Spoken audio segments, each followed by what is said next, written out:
This Yak-1 is flying straight into a rope-a-dope energy drop I set for him, stalling itself in the process and giving me the window to execute a Hammerhead maneuver and reverse the fight. Welcome back folks, I hope you're all doing well. Today I'm bringing you a practical rope-a-dope example, the BF-109E7 against a Yak-1. We're going to break down how to set up an effective vertical energy drop, why it works in this specific situation, and just as importantly, when attempting it will get you killed instead. And on top of this, we're gonna take a closer look at how to control the stall and reversal at the top of our climb using the Hammerhead maneuver. So with this being said, let's jump straight into the analysis. I'm flying over the eastern front in my good old BF-109E7 when a Yak-1 starts attacking a friendly BF-109 who is flying low. But before we go any further, let's take a quick look at how these two aircraft compare each other in terms of performance. The BF-109E7 tops out at around 580 km per hour with a sustained turn time of roughly 21 seconds and a climb rate of about 18 meters per second. The Yak-1 is very close in top speed at roughly 577 km per hour, turns slightly better at around 18 seconds but climbs a bit worse at about 16 meters per second. So while the BF-109 holds the advantage in energy retention and climb performance, it gives up turn performance. This means sustained turn fights against a Yak are exactly what I want to avoid.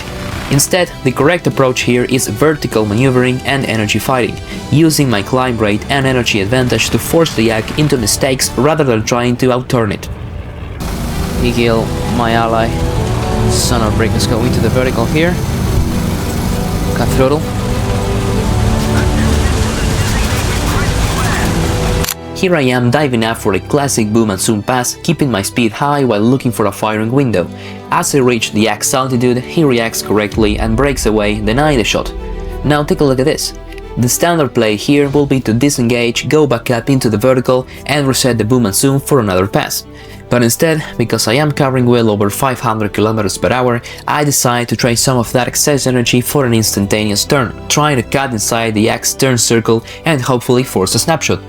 Now, this is not a sustained turn fight. An instantaneous turn is a short high G maneuver that temporarily increases my turn rate by bleeding energy, something you can only afford when you enter the fight with a lot of speed. The key here is timing. I am basically using a little speed to buy more angle, not committing to a prolonged turn fight that will immediately favor the Yak. Instantaneous turn here. Crap, into the vertical again. So I managed to land a few hits with that instantaneous turn, but not enough to finish the fight.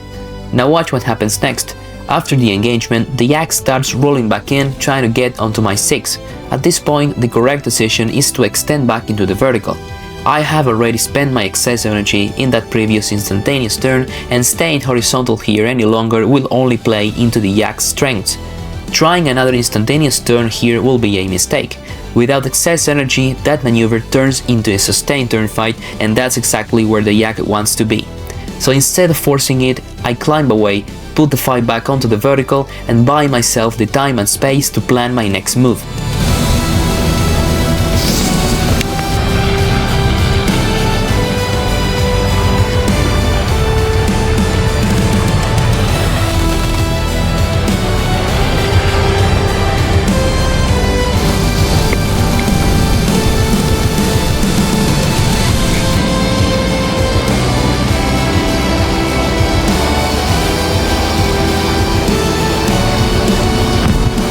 As I extend into the vertical, I actually make a small mistake here.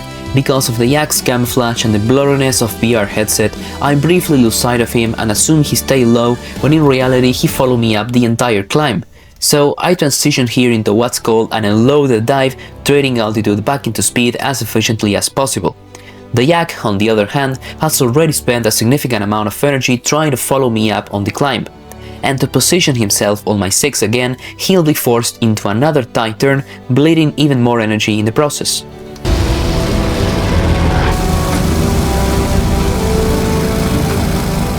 I need to extend away here. After the unloaded dive, I extend away while the Yak finishes a hard turn, bleeding energy as he tries to get back onto my 6. Now, this is the key moment. I am faster, I am carrying more total energy, and I have the better climb rate. And this is exactly where the rope-a-dope energy trap begins, not at the top of the vertical, but right down here. The bandit has just spent energy in a tight turn while I was extending. This creates an energy gap, an energy differential, and this energy gap is the condition that makes the energy trap possible. And this is the definition of an energy trap, inviting the bandit to follow you into the vertical, knowing he cannot afford the climb the same way you can.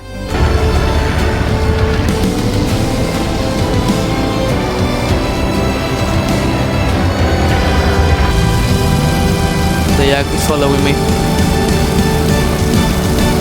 Look at the yak. Now take a look at this. I don't go straight into a pure vertical climb right away. Doing that too early will allow the yak to close the distance while he still has some speed left. I need him to bleed a bit more energy and lose some more airspeed, increasing the separation between us. So instead, I begin with a shallow climb and progressively increase the pitch using my superior climb performance to build separation over time. Notice that I am still carrying good airspeed while my altitude keeps increasing, and I am at full warp emergency power or WEP to maximize excess power. This gradual pitch increase is critical. It stretches the fight vertically, forces the yak to keep climbing longer than he can afford, and sets up the energy trap cleanly. And here's something you don't often hear discussed. This situation creates real psychological pressure on the bandit. He is forced to make a decision. Either to commit to the climb and keep bleeding energy, or break off and dive away, giving up the pursuit. Trying to force an energy trap here.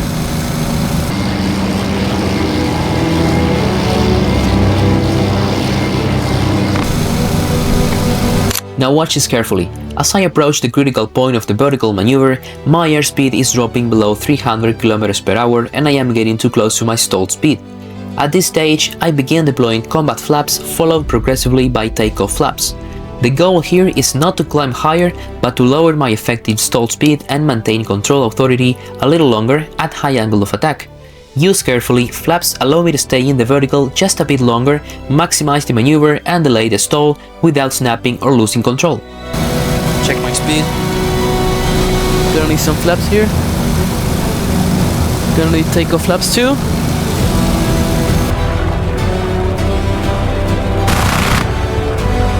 Come on, 109, hold for me. At this point I have reached the top of the vertical maneuver and I am right at the stall. At the same time, the yak finally runs out of energy, enters a stall of his own and begins to fall out of the sky. This is the moment to execute the Hammerhead maneuver. I apply the full right rudder to pivot the aircraft while making small roll and pitch corrections to keep it stable. As my nose comes through and starts falling back down, I also retract my flaps.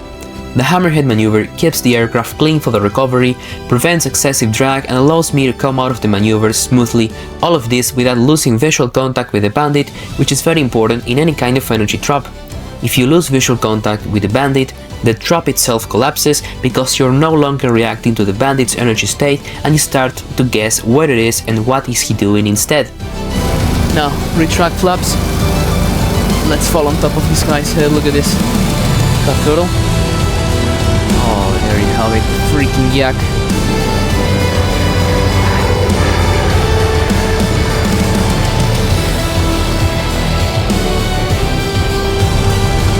Let's go, buddy, come on.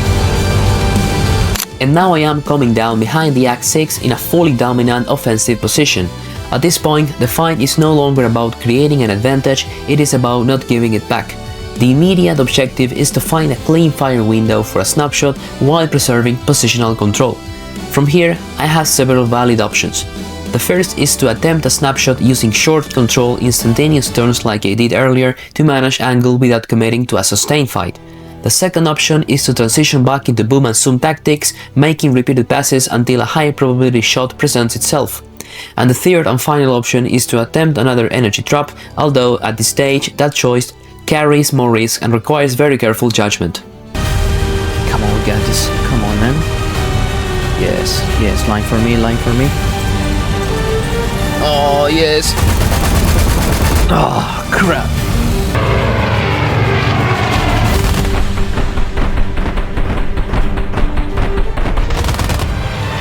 Fuck.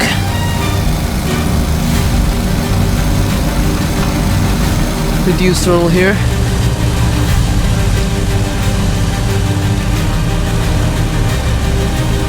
again one more time.